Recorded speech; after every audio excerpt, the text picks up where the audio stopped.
접신소녀와 계룡산도사 무속의 세계에 관하여 제18편 다른 길의 발견. 11월 어느 날 연꽃구 땅에 60세 정도의 남자가 찾아왔다. 얼굴에는 깊은 절망이 어려 있었고 옷차림도 초라해 보였다. 안녕하세요. 혹시 무당이 되는 방법을 가르쳐 주실 수 있나요? 첫 마디부터 예상치 못한 질문이었다. 은정이 당황했다. 무당이 되는 방법이요? 네, 저도 신을 받아서 사람들을 도우며 살고 싶어요. 남자가 간절한 눈빛으로 말했다. 일단 앉으세요. 차근차근 이야기해봐요. 은정이 남자를 상담실로 안내했다. 성함이 어떻게 되세요? 조영무라고 합니다. 형무 씨, 왜 갑자기 무당이 되고 싶으신 거예요? 사실 제가 지금 정말 막막한 상황이에요. 형무가 한숨을 쉬며 이야기를 시작했다. 저는 지난달에 회사에서 명예퇴직을 했어요. 명예퇴직이요? 네, 30년 다닌 회사였는데 구조조정이라고 해서. 형무의 목소리가 떨렸다. 그래도 퇴직금은 받으셨겠네요. 네, 1억 정도 받았어요. 하지만요? 큰 아들이 내년에 결혼하는데 집도 마련해줘야 하고 작은 아들은 아직 대학생이고 제 노후 자금도 필요하고. 형무가 고개를 떨구었다. 1억으로는 턱없이 부족해요. 그래서 무당이 되려고 하시는 거예요? 네, 누가 그러더라고요. 신을 받으면 돈 걱정 없이 살 수 있다고. 은정이 불안한 예감이 들었다.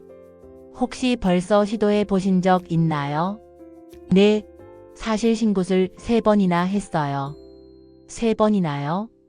처음에는 서울의 유명한 무당한테 갔어요. 500만 원 들었죠. 형무가 털어놓기 시작했다. 그런데 별 변화가 없어서 더 큰 굿을 해야 한다고 해서 1,500만 원짜리를 또 했어요. 그래도 안 됐나요? 네, 그래서 마지막으로 3천만 원짜리 대굿을 했는데 총 5천만 원이나 쓰신 거네요.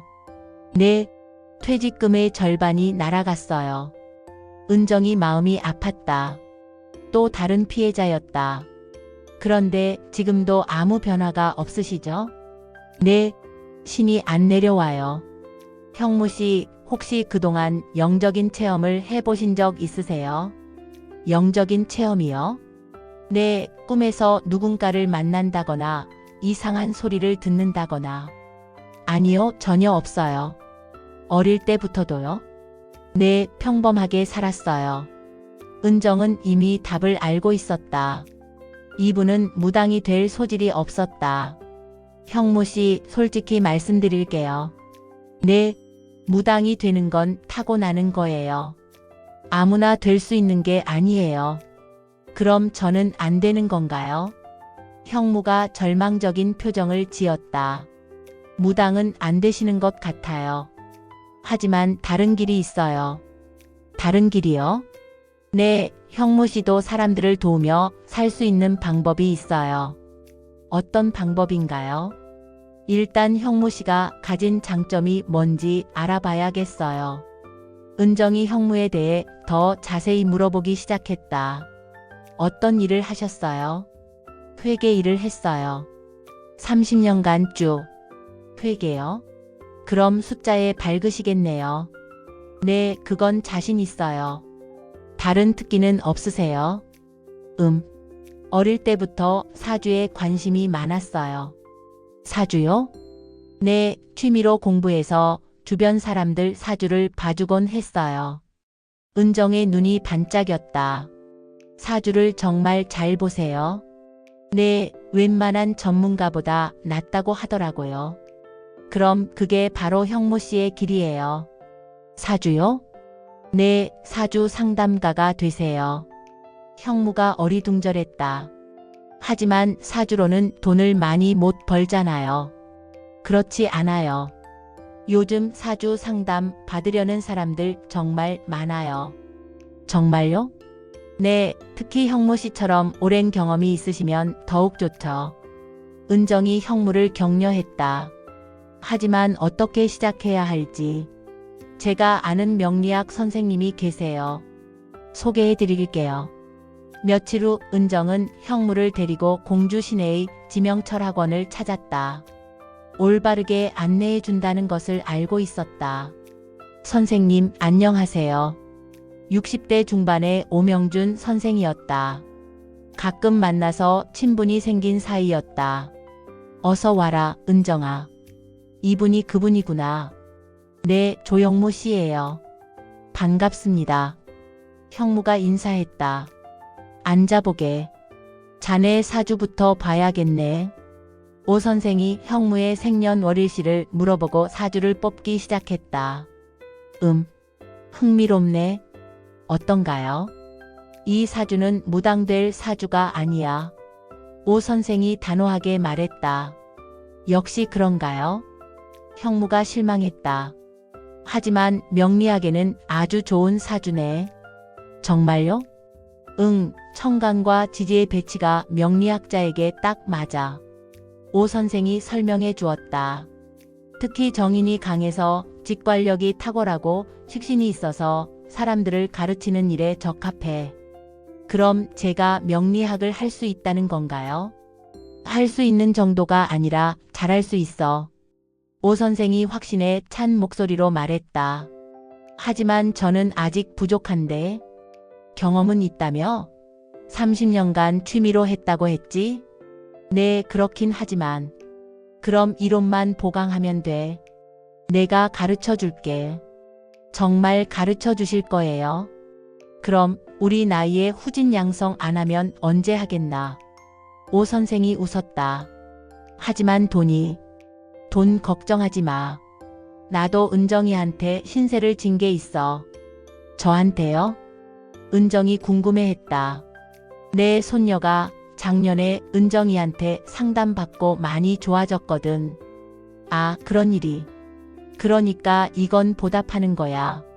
오 선생이 형무를 바라보며 말했다.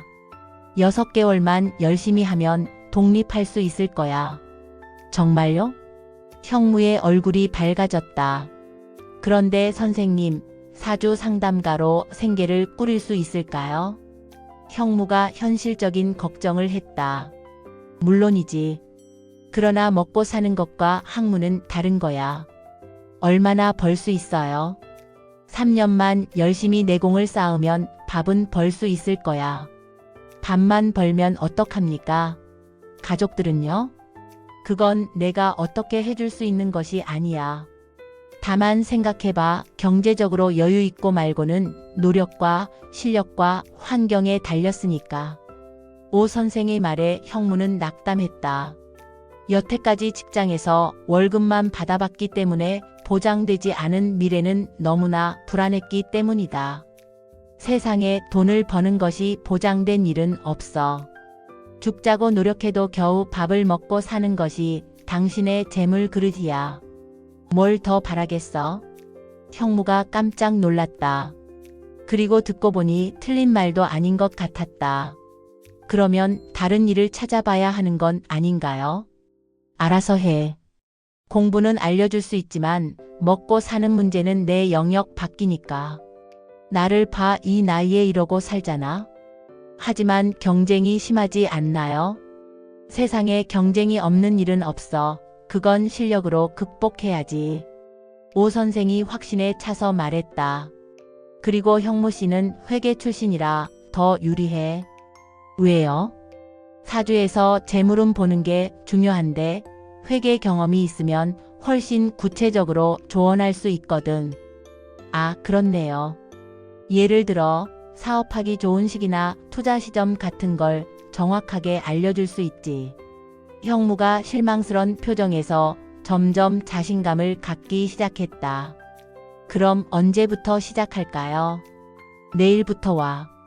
하루 3시간씩 6개월이면 충분해. 감사합니다. 형무가 깊이 절했다. 무료로 가르쳐 준다는 것이 너무 고마웠다. 몇 달 후 형무가 연꽃 굿당을 찾아왔다. 표정이 완전히 달라져 있었다. 은정 씨 정말 감사해요. 어떻게 지내세요? 오 선생님 밑에서 열심히 공부하고 있어요. 정말 재미있어요. 다행이네요. 그리고 벌써 몇 분한테 사주를 봐드렸는데 반응이 정말 좋아요. 형무가 기뻐했다. 어떤 분들이세요? 회사 동료들이요. 제가 퇴직할 때 연락처를 받아뒀거든요. 좋은 생각이네요. 특히 재물운 상담을 정말 잘한다고 하더라고요. 회계 경험이 도움이 많이 돼요. 오 선생님 말씀이 맞았네요. 그런데 가장 좋은 건 뭐가요? 제가 정말 이 일을 즐기고 있다는 거예요. 형무의 목소리에 활력이 넘쳤다. 무당이 되려고 할 때는 억지로 하는 느낌이었는데 이건 정말 제 일 같아요. 그럼 잘 맞으시는 거네요. 네, 사주를 보면서 그 사람의 인생을 이해하게 되고 도움을 줄 수 있어서 보람도 있어요. 언제 독립하실 거예요? 오 선생님이 다음 달부터 독립해도 된다고 하셨어요. 벌써요? 네, 생각보다 빨리 늘었대요. 형무가 자랑스럽게 말했다. 어디서 하실 거예요? 오 선생님이 공주 시내에 작은 사무실 하나 구해주셨어요. 월세는 어떻게? 처음에는 오 선생님이 도와주시고 나중에 갚기로 했어요. 좋은 분이시네요. 정말 은인이에요. 은정 씨도 그렇고. 형무가 감사 인사를 했다. 저는 뭘 했다고요? 만약 은정 씨가 아니었다면 계속 무당 되려고 돈만 날렸을 거예요. 다행히 오 선생님을 만나셨잖아요. 그것도 은정 씨 덕분이죠. 형무가 진심으로 고마워했다. 앞으로 가족들 문제는 어떻게 하실 거예요? 이제 걱정 없어요. 돈보다는 남은 인생의 보람이 더 중요하니까요. 그렇게 생각하신다니 정말 공부를 잘하신 거네요. 네, 억지로 안 된다는 것을 깨달았거든요. 형무가 환하게 웃었다. 무엇보다 제가 좋아하는 일을 할 수 있어서 행복해요.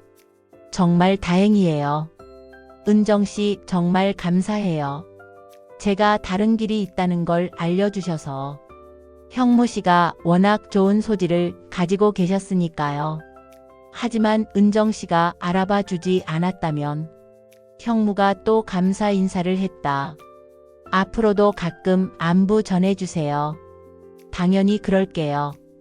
그리고 혹시 사주 상담 필요한 분 있으면 소개해주세요.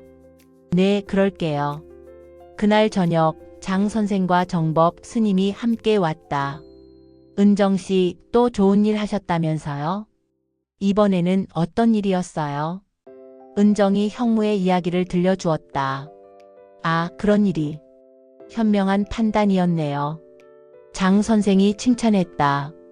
무작정 무당이 되라고 하지 않고 다른 길을 제시해 주시다니. 그분에게는 그게 맞는 길이었어요. 하지만 쉽지 않은 결정이었을 텐데요. 정법 스님이 말했다. 왜요? 자칫하면 손님을 놓칠 수도 있는 일이잖아요. 그런 건 중요하지 않아요. 정말 그분에게 도움이 되는 일을 해야죠. 은정이 단호하게 말했다. 그런데 어떻게 그분이 사주에 소질이 있다는 걸 알았어요?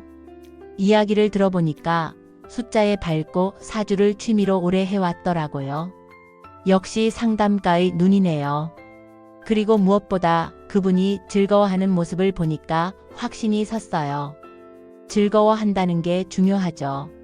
장 선생이 공감했다. 억지로 하는 일과 좋아서 하는 일은 결과가 완전히 달라요. 맞아요. 그분은 무당 되려고 할 때는 정말 괴로워 보였는데 사주 공부할 때는 눈이 반짝반짝 빛나더라고요. 그럼 정말 천직을 찾으신 거네요.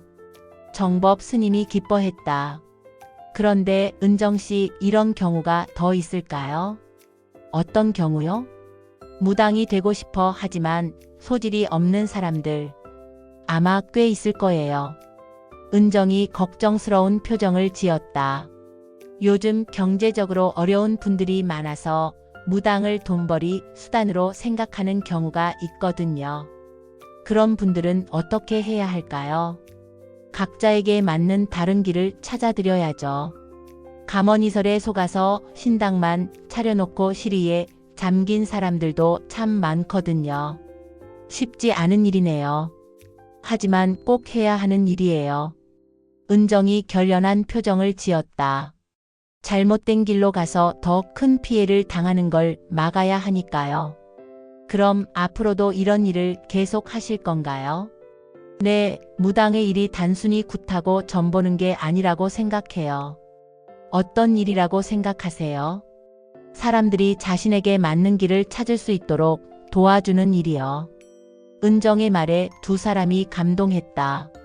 정말 훌륭한 생각이네요. 그런 마음가짐이라면 앞으로도 많은 사람들을 도울 수 있을 거예요. 감사해요. 앞으로도 열심히 할게요. 며칠 후 오 선생에게서 연락이 왔다. 은정아, 형무 씨가 정말 잘하고 있어. 다행이네요.